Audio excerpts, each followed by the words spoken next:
ये कहानी एक रियल इंसिडेंट पर बेस्ड है, जब माउंट एवरेस्ट की चोटी पर कुछ माउंटेनर्स फंस गए थे और वो कई दिनों तक वहां पर फंसे रहे। कहानी की शुरुआत में हमें दिखाया जाता है कि साल 1953 में एडमंड हिलरी और टेंजिंग नोर्गे पहले ऐसे इंसान थे जो पहली बार एवरेस्ट पर चढ़े। इसके बाद बहुत ऐसे कम लोग थे जो एवरेस्ट पर चढ़े, क्योंकि एवरेस्ट पर चढ़ने का मतलब है मौत। पर 1992 में रॉब हॉल नाम के एक आदमी ने इसे अपना बिजनेस बना लिया और उसने लोगों को एवरेस्ट पर ले जाने का काम शुरू कर दिया। अगले 4 सालों में वो 19 लोगों को बिना किसी हादसे के एवरेस्ट पर ले गया। सन 1996 में रॉब एक और टीम को एवरेस्ट पर ले जाने के लिए तैयार होता है। जाने से पहले रॉब की वाइफ बोलती है कि जल्दी वापस आना, क्योंकि वो प्रेग्नेंट होती है। रॉब बोलता है कि मुझे आने से कोई नहीं रोक सकता, और इसके बाद वो अपने सफर पर आगे बढ़ जाता है। तारीख होती है 30 मार्च 1996। इसके बाद बहुत सारे मुसाफिर काठमांडू नेपाल पहुंचते हैं। रॉब हॉल की कंपनी का नाम होता है एडवेंचर कंसल्टेंट्स, और रॉब की टीम के साथ कई लोग होते हैं, जिसमें बैक, डग, जॉन और भी कई लोग हैं। ये कुल मिलाकर 13 लोगों की टीम होती है। इनका पूरा सफर 40 दिनों का है और इन्हें 10 जून की दोपहर तक एवरेस्ट की चोटी पर पहुंचना है। अब काठमांडू से पूरी टीम हेलीकॉप्टर से 9383 फुट ऊंचाई पर एक जगह लुकला पर पहुंचती है। इसके बाद ये सब वहां से पैदल आगे जाते हैं और 17,600 फुट की ऊंचाई पर अपने बेस कैंप तक पहुंच जाते हैं। यहाँ पर कई मुल्कों के अलग अलग लोग होते हैं जो सभी अलग अलग कंपनीज के साथ एवरेस्ट पर चढ़ना चाहते हैं। 23 अप्रैल को ये पूरी टीम 21,300 फुट की ऊंचाई तक चढ़ जाती है और यहाँ ऑक्सीजन की कमी होती है। यहाँ पर एक कैंप होता है जहाँ पर ये सब रुकते हैं और ऑक्सीजन भी लेते हैं। दरअसल जो कंपनी इन्हें एवरेस्ट पर ले जा रही होती है, उन्होंने अलग अलग चोटियों पर मुसाफिरों के लिए कैंप लगाए होते हैं ताकि उन्हें आराम मिल सके। अब यहाँ से आगे का सफर इतना आसान नहीं है, क्योंकि अब ऑक्सीजन कम हो रही है। पहाड़ की चढ़ाई बिल्कुल सीधी होती है और खतरनाक भी। ये वो जगह है जहाँ पर आप बादलों के साथ रहते हैं। यहाँ पर सारे मुसाफिरों की सहूलत के लिए सभी कंपनीज ने मिलकर रस्सियां लगाई होती हैं ताकि मुसाफिर ऊपर चढ़ सकें, क्योंकि बिना रस्सियों के आम आदमी एवरेस्ट पर चढ़ जाए ऐसा हो ही नहीं सकता। पर फिर भी ये इतना आसान नहीं है, क्योंकि वहाँ का मौसम, ऑक्सीजन की कमी इंसान को अपने आप ही धीरे धीरे मारना शुरू कर देती है। अब ये सब यहाँ से आगे बढ़ते हैं जहाँ पर पहाड़ चढ़ते हुए इन्हें बहुत परेशानी हो रही होती है। फिर भी ये सब आगे बढ़ते रहते हैं और 24,000 फीट ऊपर पहाड़ पर चढ़ जाते हैं। अब नीचे कैंप से हेलन, जो कि रॉब की टीम में होती है, रॉब को मौसम की जानकारी दे दी है कि मौसम तेजी से बदल रहा है, पर मौसम ने अपना रास्ता बदल दिया है। लेकिन अगर ये उत्तर की तरफ नहीं गए तो 11 तारीख को बहुत बर्बादी हो सकती है। रॉब बोलता है यहाँ कोई मौसम नहीं होता, पहाड़ अपना रास्ता खुद बनाते हैं। और ये वहाँ से अपनी पूरी टीम के साथ पहाड़ की खड़ी चढ़ाई पर चढ़ना शुरू कर देते हैं, जहाँ हवा बहुत तेज होती है और एक एक कदम बढ़ाना भी मुश्किल हो रहा होता है। लेकिन इन सब की कहीं ना कहीं एक जिद है कि इन्हें ये करके दिखाना है, इसीलिए ये लगातार बढ़ते रहते हैं और ये अपने अगले कैंप पर, जो कि 26,085 फीट की ऊंचाई पर है, वहां पहुंच जाते हैं। और इस ऊंचाई पर मौसम बहुत खराब होता है। यहाँ पर ये सब तय करते हैं कि अब ये आगे नहीं बढ़ेंगे, क्योंकि आगे बढ़ने का मतलब है मौत। लेकिन फ्राइडे 10 मई को मौसम एकदम शांत हो जाता है और तूफान का कोई नामो निशान नहीं होता, और रात को 12:30 बजे ये सब ऊपर चढ़ने का फैसला करते हैं। यहाँ से पहाड़ की चोटी पर पहुंचने का रास्ता 12 घंटों का है और ये सब इस उम्मीद से आगे बढ़ना शुरू कर देते हैं कि कुछ ही घंटों में ये अपने सपने को पूरा कर लेंगे। इसके बाद ये 27,600 फीट ऊपर पहुंच जाते हैं और वक्त होता है सुबह के 4:39। यहाँ पर इनकी टीम में एक आदमी होता है जिसका नाम बैक होता है। उसकी आंखों में कुछ प्रॉब्लम होना शुरू हो जाती है। उसे धुंधला दिख रहा होता है, क्योंकि कुछ ही साल पहले उसकी आंखों की सर्जरी हुई थी। रॉब उसे बोलता है कि हम आगे बढ़ रहे हैं और अगर तुम ठीक महसूस करो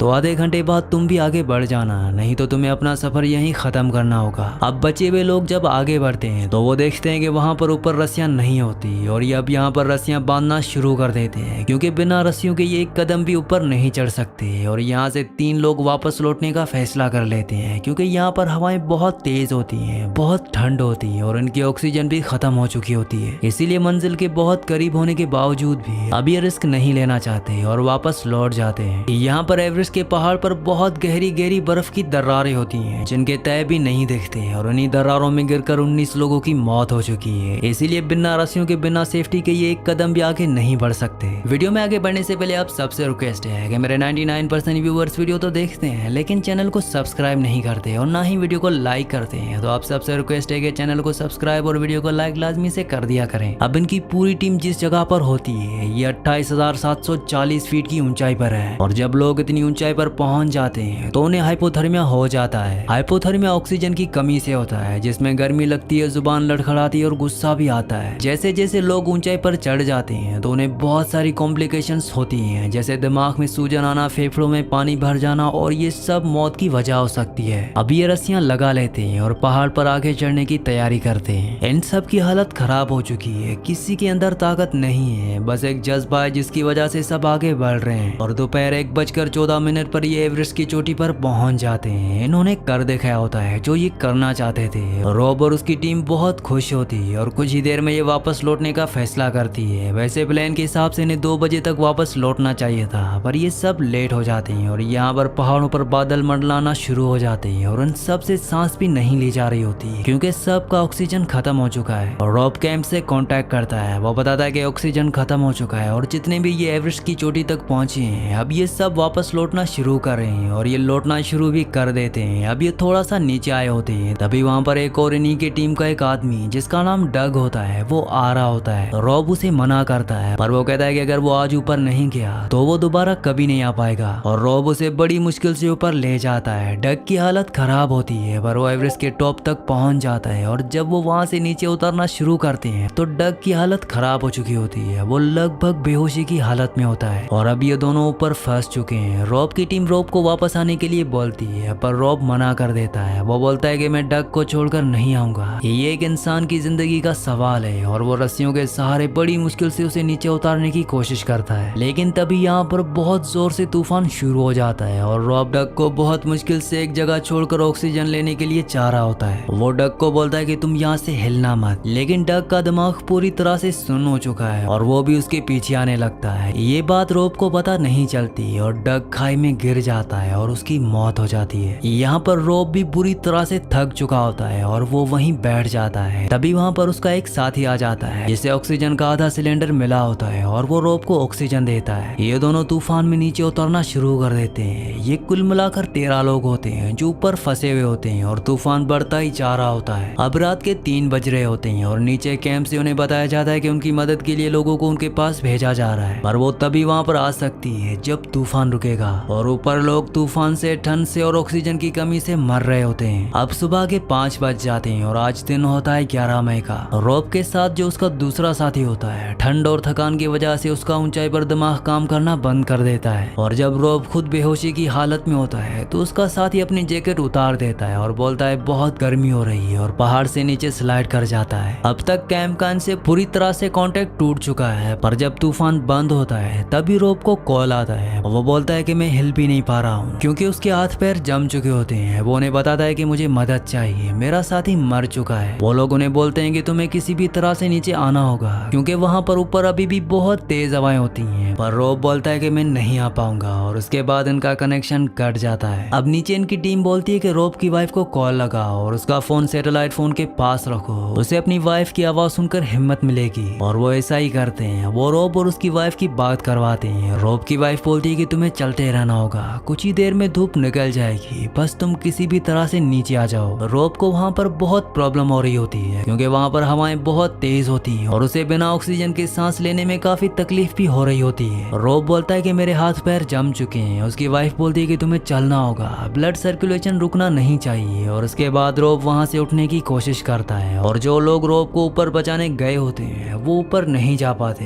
क्योंकि वहाँ पर हवाएं बहुत तेज होती हैं और उन्हें वापस ही लौटना पड़ता है। रॉब को बताया जाता है कि जो लोग तुम्हारी मदद के लिए आ रहे थे वो तेज हवाओं की वजह से वापस लौट चुके हैं। रॉब बोलता है कि मुझे एक और रात यहाँ पर रुकना पड़ेगा क्योंकि वो वहाँ से अकेला नहीं निकल सकता। वहीं रॉब की वाइफ उसके लिए बहुत परेशान होती है और वो बोलती है कि मुझे रॉब से बात करनी है और वो रॉब से बोलती है कि तुम्हें घर आना होगा, मैं तुम्हारा इंतजार कर रही हूँ। रॉब अपनी वाइफ को बोलता है कि मैं सारा से नहीं मिल पाऊंगा। दरअसल उसकी वाइफ के पेट में जो बच्चा होता है वो एक लड़की होती है और रॉब ने पहले उसका नाम सारा रख दिया होता है। रॉब बोलता है कि मुझे माफ कर देना, मैं उसे नहीं मिल पाऊंगा क्योंकि रॉब समझ जाता है कि वो यहाँ से नहीं निकल सकता और ये उसका आखिरी वक्त है। रॉब की वाइफ बोलती है कि ऐसा मत कहो, तुम ऐसे हार नहीं मान सकते। रॉब बोलता है कि मैं तुम्हें बहुत प्यार करता हूँ, तुम अपना ख्याल रखना। और उसके बाद इनका फोन डिस्कनेक्ट हो जाता है। वहीं दूसरी तरफ पैक, जिसे दिखने में परेशानी हो रही होती है, वो नीचे उतरने वाले लोगों के साथ नीचे की तरफ कुछ ही दूरी तक आ चुका होता है। पर रात को तूफान में वहाँ से सब लोग जा चुके होते हैं और जो भी वहाँ पर बचे हैं वो सब मर चुके होते हैं। पर बैक अभी भी जिंदा होता है और उसको हेल्यूसिनेशन होना शुरू हो जाते हैं, यानी कि वहम। उसे अपनी वाइफ और बच्चे दिखते हैं और वो पूरी हिम्मत से लड़खड़ाता हुआ आगे बढ़ता है और वो नीचे कैंप तक पहुंच जाता है जहाँ पर और भी लोग होते हैं, लेकिन उसकी हालत बहुत खराब होती है और अगर उसे मेडिकल हेल्प नहीं मिली, उसे नीचे नहीं लाया गया तो वो मर जाएगा। और जब ये बात उसकी फैमिली को पता चलती है तो बैग की वाइफ बोलती है कि हेलीकॉप्टर का इंतजाम मैं कर लूंगी। हेलन जो कि रॉब की टीम में होती है वो बोलती है कि ऊपर हवा का दबाव बहुत ज्यादा है, वहां पर हेलीकॉप्टर नहीं जा सकता।